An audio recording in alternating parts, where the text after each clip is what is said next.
Hi friends, welcome to PSC learning app. LDC പരീക്ഷാ ഫലവുമായി ബന്ധപ്പെട്ട് ഏറ്റവും ലേറ്റസ്റ്റ് അപ്ഡേറ്റ് എത്തിക്കാൻ വേണ്ടിയിട്ടാണ് വീഡിയോയിൽ വന്നിരിക്കുന്നത്. LDC കോട്ടയം ജില്ലയിൽ പരീക്ഷ എഴുതിയ ഉദ്യോഗാർത്ഥികൾ തീർച്ചയായിട്ടും നിങ്ങളുടെ പ്രൊഫൈൽ മെസ്സേജ് ശ്രദ്ധിക്കേണ്ടതാണ്.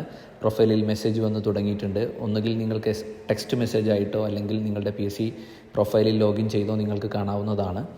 മെസ്സേജ് വന്ന ഉദ്യോഗാർത്ഥികൾ എത്രയും പെട്ടെന്ന് സർട്ടിഫിക്കറ്റുകൾ അപ്ലോഡ് ചെയ്യേണ്ടതാണ്. സർട്ടിഫിക്കറ്റുകൾ അപ്ലോഡ് ചെയ്തതിന് ശേഷം ഉദ്യോഗാർത്ഥികളുടെ യോഗ്യതയും അർഹതയും പരിശോധിച്ച ശേഷമാണ് ഫൈനൽ ഷോർട്ട് ലിസ്റ്റ് PSC പ്രസിദ്ധീകരിക്കുന്നത്. മെസ്സേജ് വന്ന ഉദ്യോഗാർത്ഥികൾ തീർച്ചയായിട്ടും നിങ്ങളുടെ മാർക്കും കാറ്റഗറിയും ഈ വീഡിയോക്ക് താഴെ കമൻറ്റ് ചെയ്യേണ്ടതാണ്. മറ്റുള്ള ഉദ്യോഗാർത്ഥികൾ കൂടി ഹെൽപ്ഫുൾ ആയിരിക്കും.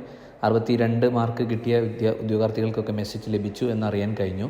തീർച്ചയായിട്ടും മറ്റുള്ള ഉദ്യോഗാർത്ഥികൾ നിങ്ങളുടെ മാർക്കും കാറ്റഗറിയും കമൻറ്റ് ചെയ്യുകയാണെങ്കിൽ ഉദ്യോഗാർത്ഥികൾക്ക് ഹെൽപ്ഫുൾ ആയിരിക്കും. ഇതുവരെ 11 ജില്ലകളിലെ പ്രൊഫൈൽ മെസ്സേജ് വന്നിട്ടുണ്ട്. പത്തനംതിട്ട, തിരുവനന്തപുരം, തൃശ്ശൂർ, കണ്ണൂർ, കാസർഗോഡ്, കൊല്ലം, പാലക്കാട്, ആലപ്പി, കാലിക്കറ്റ്, എറണാകുളം, അതേപോലെ ഇന്ന് കോട്ടയം ജില്ലയിലെ ഉദ്യോഗാർത്ഥികൾക്കും പ്രൊഫൈൽ മെസ്സേജ് വന്ന് തുടങ്ങിയിട്ടുണ്ട്. നമ്മുടെ PSC ലേണിംഗ് ആപ്പിൻ്റെ ഈ ചാനലിൽ SCRT ക്ലാസ്സുകൾ 5ാം ക്ലാസ് മുതൽ 10ാം ക്ലാസ് വരെയുള്ള സോഷ്യൽ സയൻസ് കംപ്ലീറ്റ് പാഠഭാഗങ്ങളുടെയും സയൻസ് ഇമ്പോർട്ടൻറ്റ് പാഠഭാഗങ്ങളുടെയും വീഡിയോ ക്ലാസ്സുകൾ ലഭ്യമാണ്. നിങ്ങളുടെ ഫ്രണ്ട്സിലേക്കും ഷെയർ ചെയ്ത് കൊടുക്കൂ. Wish you all the best. Thank U.